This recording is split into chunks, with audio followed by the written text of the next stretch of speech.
Assalamualaikum warahmatullahi wabarakatuh. Anak-anakku sekalian, apa kabar? Mudah-mudahan di pertemuan kedua ini kalian semua dalam keadaan sehat walafiat, tidak kurang suatu apapun. Mari kita lanjutkan pertemuan yang kemarin. Kita masuki sekarang tentang pengukuran sebagai bagian dari pengamatan. Kita awali dengan mengucap Bismillahirrahmanirrahim. Mari sama-sama kita simak halaman 11 tentang pengukuran sebagai bagian dari pengamatan. Kemarin kalian telah pelajari bahwa pengamatan objek menggunakan indera merupakan kegiatan penting untuk mendeskripsikan suatu benda. Kalian dapat mengetahui bentuk dan ukuran benda melalui pengamatan. Sebagai contoh, kalian dapat mengetahui ceruk dan semangka berbentuk bulat. Kalian juga dapat menentukan bahwa semangka berukuran lebih besar daripada ceruk. Akan tetapi, pengamatan seperti contoh di atas masih belum cukup. Pedagang buah harus mengetahui ukuran secara pasti terhadap barang dagangannya untuk memperhitungkan keuntungan maupun kerugian yang diperoleh. Pengukuran saat ini berbeda dengan pengukuran pada zaman dahulu. Untuk membantu dalam memahami pengukuran zaman dahulu, kita akan mendeskripsikan atau kita akan memberi contoh terlebih dahulu, misalnya menganalisa hasil pengukuran tradisional tidak baku. Pada zaman dahulu, sebelum perkembangan teknologi, manusia menggunakan cara tradisional untuk memperkirakan ukuran suatu benda. Salah satunya yaitu mengukur satuan panjang menggunakan jengkal. Jadi menggunakan jengkal, hasta, dan depak. Sekarang kita ada beberapa kegiatan yang kita akan coba. 1. Ukurlah panjang benda menggunakan jangka, hasta, dan depak. Jadi benda yang akan kita ukur. 2. Setelah itu, mintalah temanmu untuk mengukur benda yang kamu ukur. Bandingkan hasil pengukuranmu dengan temanmu. Apakah hasil pengukuranmu dan temanmu besarnya sama? Nah, akan tapi di sini pastinya ada yang berbeda, ada yang sama. Setelah kita melakukan pengukuran tersebut, baru kita mengetahui peroleh di depan kelas. Ini kita masih belum ya, kelebihan dan kelemahan melakukan pengukuran dengan cara tradisional. Jadi ada yang berbeda pasti. Nah, setelah melakukan tugas di atas, kita perhatikan uraian materi pengukuran sebagai bagian dari pengamatan di bawah ini dengan seksama agar kita dapat mengerti dan menerapkan dalam kehidupan sehari-hari. 1.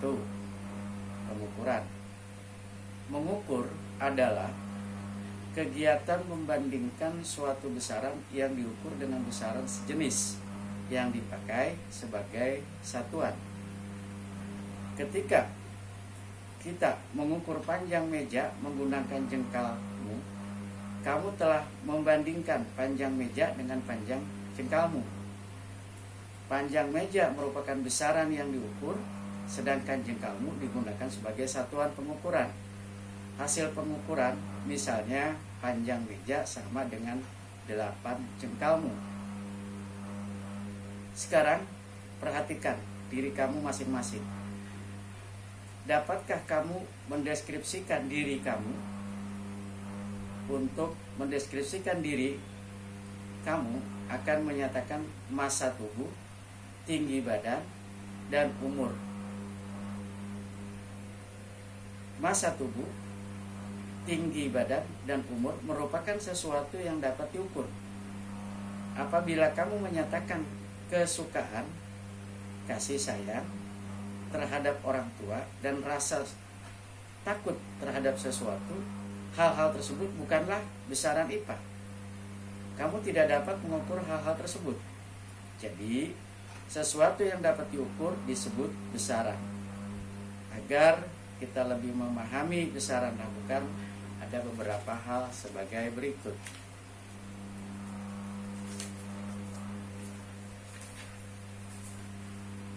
Misalnya kita akan menyelidiki besaran dalam kegiatan sehari-hari. Coba kita perhatikan ilustrasi di bawah ini. Jika seorang konten kreator yang akan membuat konten dengan mereview jenis-jenis keju, Dika akan membuat konten di rumah Ricci pukul 13.00 WIB. Saat ini pukul 12.00 WIB, Dika harus bersiap-siap berangkat ke rumah Ricci karena jarak rumah Dika dan rumah Ricci sejauh 10 km. Dika membawa 4 jenis keju dengan massa dan ukurannya yang sama. Keju-keju tersebut yaitu keju pemesan, keju cheddar, keju mozzarella, dan keju Edam. Setelah mereka berdua mereview keju-keju tersebut, didapat hasil sebagai berikut.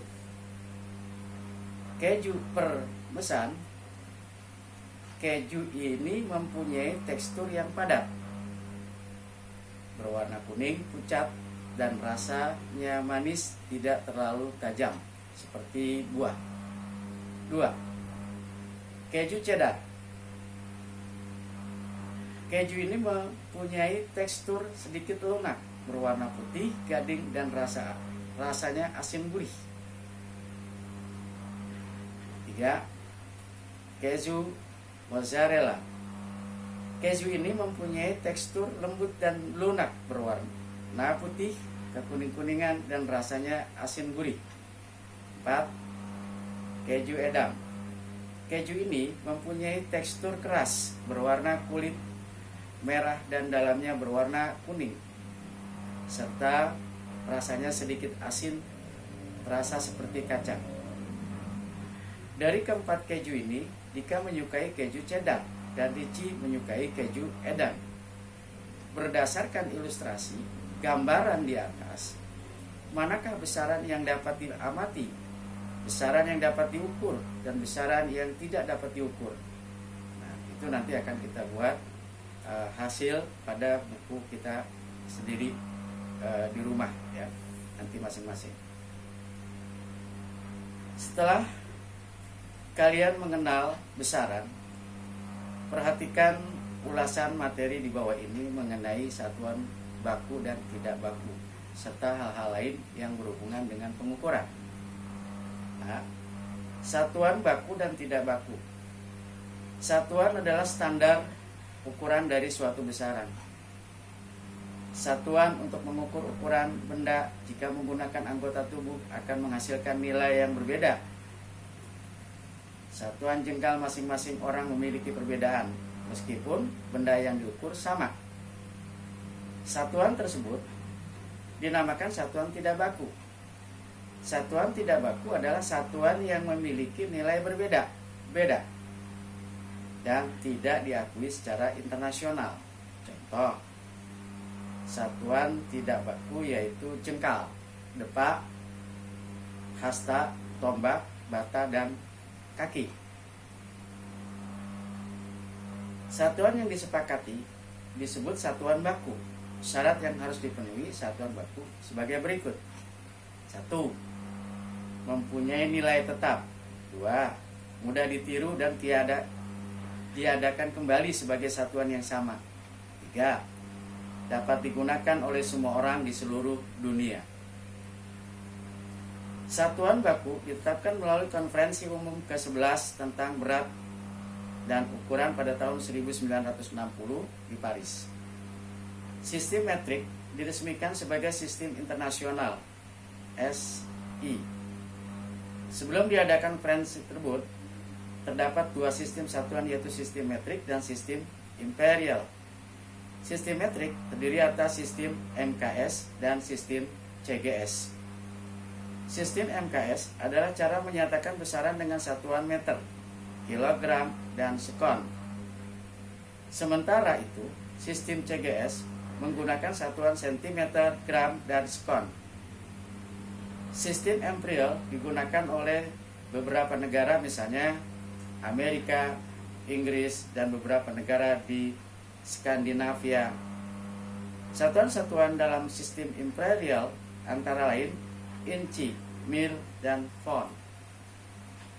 Ada gambar di samping 13, kalian perhatikan secara seksama. Pada gambar mistar tersebut terdapat dua macam satuan, yaitu sentimeter dan inci. Hal tersebut disebabkan sebuah imperial inci, mil, dan font masih digunakan di beberapa negara di Eropa. Dengan adanya dua macam satuan tersebut, pengukuran panjang dapat dilakukan baik dalam sistem metrik maupun sistem imperial. Dalam satuan SI, setiap jenis ukuran memiliki satuan dasar. Misalnya, satuan besaran panjang adalah meter. Untuk menyatakan hasil pengukuran yang lebih besar atau lebih kecil dari meter, hasil pengukuran dapat menggunakan awalan ini mempermudah dalam mengemukakan hasil pengukuran. Bakteri memiliki panjang sekitar 10 mm, sedangkan misalnya virus memiliki panjang sekitar 100 mm. Bakteri lebih panjang daripada virus meskipun angkanya lebih kecil. Hal ini disebabkan satuan yang digunakan berbeda. Ada konversi di bawah, kalian lihat. Dari konversi satuan tersebut, ukuran panjang bakteri 10 min 5 meter. Jadi lebih besar daripada panjang virus 10 min 7 meter. Ada tabel di samping itu, kalian lihat nanti awalan satuan SI dan kelipatannya. Ada tera yang disingkat dengan simbolnya T, giga, G, mega, kilo, K, hekto, H, deka, da, desi, D, dan seterusnya. Kalian lihat nanti di tabel awalan tabel 1-2. Jadi benda langit merupakan objek yang sangat besar. Letak benda-benda langit berjatuhan satu sama lain.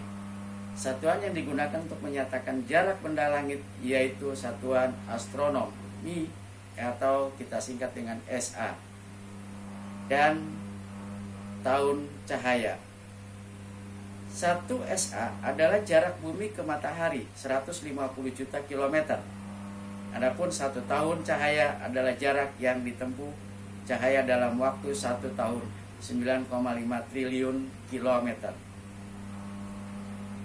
Agar kita lebih memahami penggunaan pengukuran dalam kehidupan sehari-hari, kita misalnya ambil contoh menyelidiki pengukuran saat belanja online.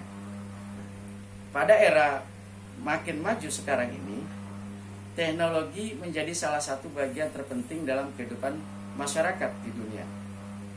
Teknologi ini mempengaruhi berbagai aspek, termasuk salah satunya aktivitas beberapa berbelanja seseorang. Banyak masyarakat yang tertarik berbelanja online daripada datang langsung ke toko. Kita perhatikan contoh di sini. Ada gambar 14, ini toko online, dan yang 15 adalah jasa pengiriman. Jadi kalian bisa memahami di sini jarak yang diambil untuk menghitung transportasi. Toko online atau online shop tak lepas dari jasa pengiriman. Setiap barang yang dikirim selalu dikirim ke tempat konsumen oleh kurir jasa pengiriman. Pada kedua tempat ini kita dapat menyelidiki peristiwa pengukuran berdasarkan pengalaman kamu berbelanja di toko online. Jika kamu belum mempunyai pengalaman berbelanja di toko online, tanyakan kepada keluarga, kerabat, atau saudaramu tentang pengalaman berbelanja di toko online, agar kamu dapat menyelidiki peristiwa pengukuran yang terjadi. Selidikilah peristiwa pengukuran yang terjadi pada dua tempat ini, lengkap dengan besaran satuan yang diukur dan alat ukur yang digunakan.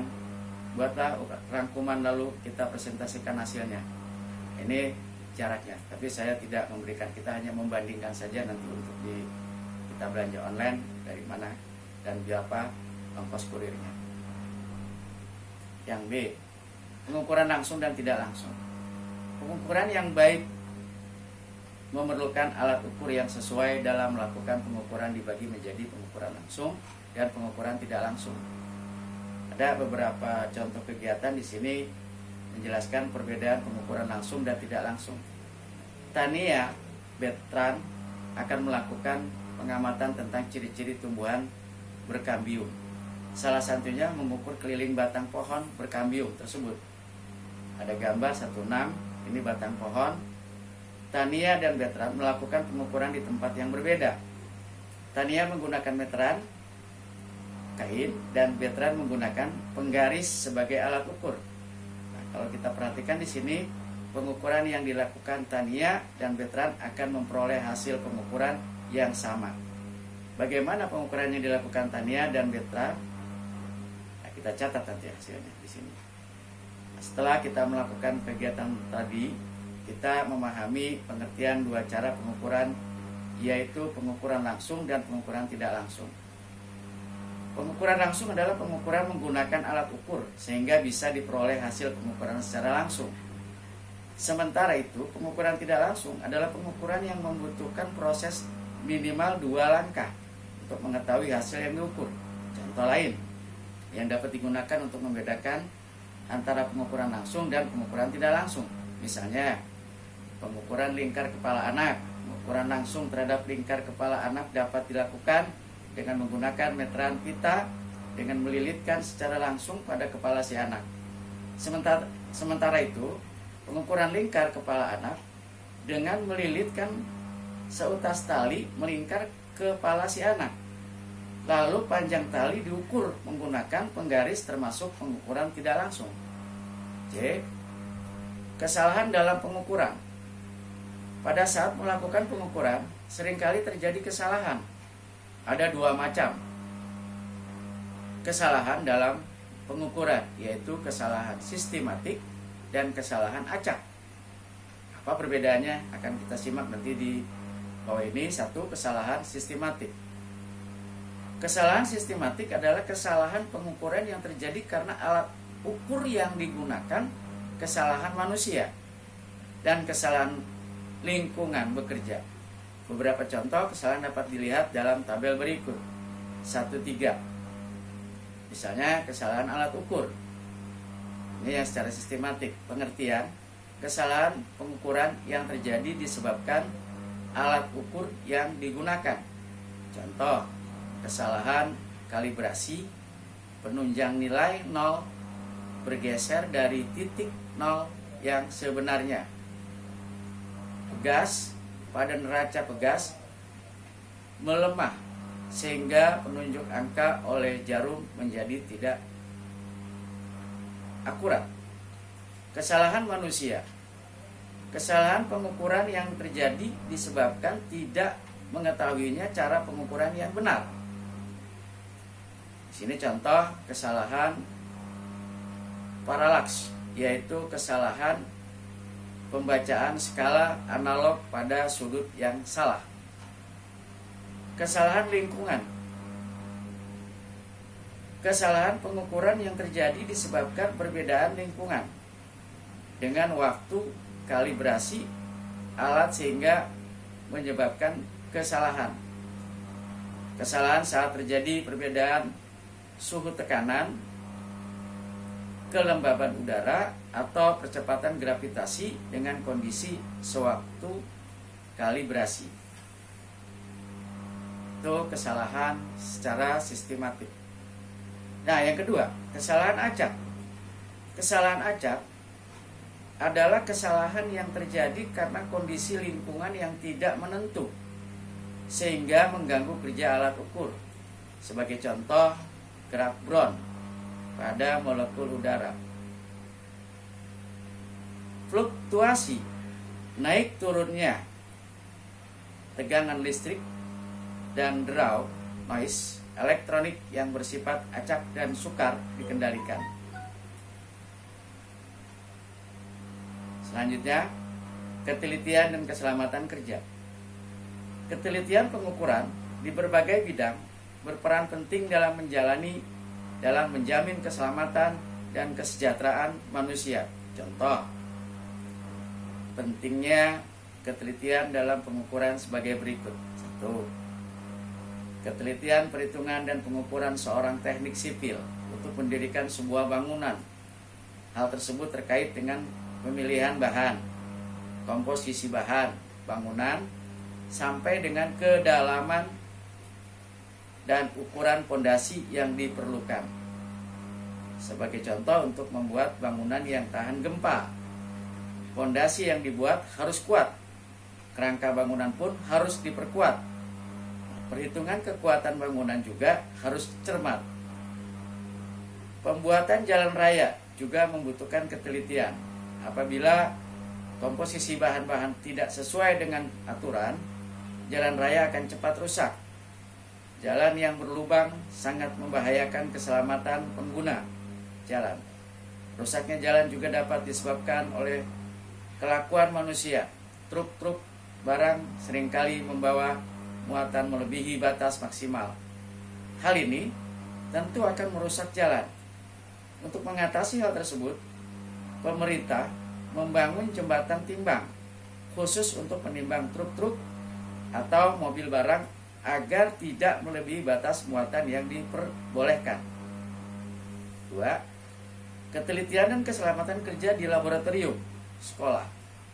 Praktikum biasanya dilakukan di laboratorium. Ketelitian dalam pengukuran harus diperhatikan karena berhubungan dengan hasil yang akan kita peroleh. Keselamatan kerja di laboratorium juga perlu diperhatikan. Di dalam laboratorium yang akan diperoleh, keselamatan kerja di laboratorium juga perlu diperhatikan. Di dalam laboratorium terdapat peralatan maupun bahan-bahan yang berbahaya. Oleh karena itu, peserta yang ada ini harus diperhati-hati dalam melakukan percobaan. Lakukan kegiatan sesuai prosedur kerja yang telah ditetapkan dalam buku praktikum. Patuhilah peraturan atau tata tertib yang ada di laboratorium apabila kita bekerja di dalam laboratorium. Nah, untuk selanjutnya pertemuan kita kali ini sampai di sini dulu. Nanti akan kita lanjutkan pada temuan berikut, yaitu yang ketiga tentang besaran pokok